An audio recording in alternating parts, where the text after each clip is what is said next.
Рахмат. Албетте бул мыйзам долбоордун демилгечилерине биз бул мыйзам долбоорду колдойбуз деп айтам. Себеби бүгүн талаптын азыркы аябай жашоонун талабы болуп атат. Негизи бир эле чоң шаар эмес, ар бүт айылдарда ошол түтүн каптоо, жанагы атмосфераны бузуу боюнча аябай көп болуп атат да маселелер. Бул маселени кийинки кесири мамлекеттик деңгээлде чечип, бир жыйынтыкка келбесек болбой турган болуп калды. Бул ден соолукка зыян, бүт дүйнөлүк глобалдык жылуулукка дагы тескери таасирин тийгизет. Алмаз Мустафаевич, могу мыйзам долбоор келгенден кийин, кабыл алынгандан кийин сиздер кандай иш чара алып барасыздар? Махабат Ергешевна, бул мыйзам кабыл алгандан кийин бизде жумуш көп эле болот. Негизи эң биринчи баягы жоболорду иштеп чыгуу боюнча, методикаларды иштеп чыгуу боюнча, ошол боюнча иштерди алып барабыз. Андан сырткары жанагы бизде ошол айтылган ушул климаттын өзгөрүшү боюнча бизге бул мыйзам чыккандан кийин баягы межведомственный, секторальный баягы немелерди, взаимоотношениялар дагы ачык көрүнөт дагы. Ошондо дагы айыл чарбасы болобу, транспорт министрлиги, энергетика министрлиги менен биз ушул мыйзамдын аткарылышы боюнча чогуу иштерди жүргүзөбүз. Эң негизгиси биздин министрликтин баягы координациялык ролду алып аткандагы бул жерде ошол климаттын баягы өзгөрүшүнө терс таасирлерди азайтуу боюнча, ошол жерге альтернативдүү технологияларды киргизүү боюнча сунуштарды киргизебиз. Сиздин оюңузча мыйзамдын 2 статьясында 20-пунктта парник газдары глобалдык жылуулукту пайда кылуучу газдар деп тизмеги бар экен да, ошону карап чыктыңыз да. Ошо биздин Кыргызстанда кайсы предприятие, кайсы сферада ошол газдар бөлүнүп чыгат? Кайсы учурларда?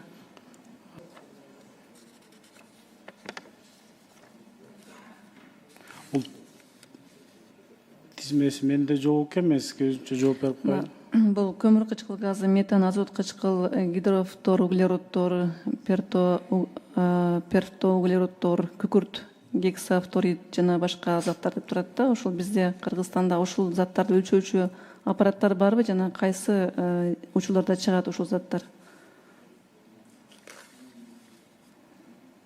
Сиз эколог боюнча, эколог багытында саясат кылган киши катары баарын билишиңиз керек да. Азыркы күндө эмне булгап атат биздин экологияны? Туура айтасыз, мен бул боюнча бир кат жүзүндө бул боюнча эмес, негизинен Кыргызстанда азыр мынакей от жакканда кайсы газдар бөлүнүп чыгарат? Анын составын аныктаган биз аппараттар барбы, жокпу? Бар, бизде азыр мынакей цемент заводдор, көмүр түтүн чыгарат, алардын аныктаган аппарат барбы бизде? Тестте коюлуп атат. Ошол цемент чыгарган заводдо, кичи заводдордо бардык жерлерге бүгүнкү күндө ошол аныктоочу фильтрлер, аныктоочу. Фильтр эмес, мен аппарат барбы? Ошол заттар эмне заттар бөлүнүп чыгат? Биздин талап ошол фильтрди коюу, андан кийин ошол жерде канчалык деңгээлге азайгандыгы боюнча бизде атайын баягы оборудованиялар бар. Ошону өлчөп, ошол кандай фильтрлерди коюу боюнча талаптарды баягы предписанияларды берип атат. Ошо талаптарды кантип коесуздар? Бүгүнкү күндө кант цемент заводунда тим эле буркурап түтүн чыгып, бишкекке чейин келип атат мынакей. Мына могу жак Орок айылындагы кирпич заводунан түтүн чыгып, бүт могу Ташмойнок, Кашка суу, тетиги аларча паркка чейин барып атат. Ошолор эмнеге карабайсыздар?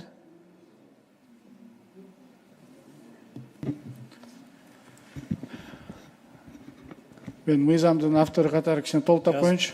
Туура айтып атасыз.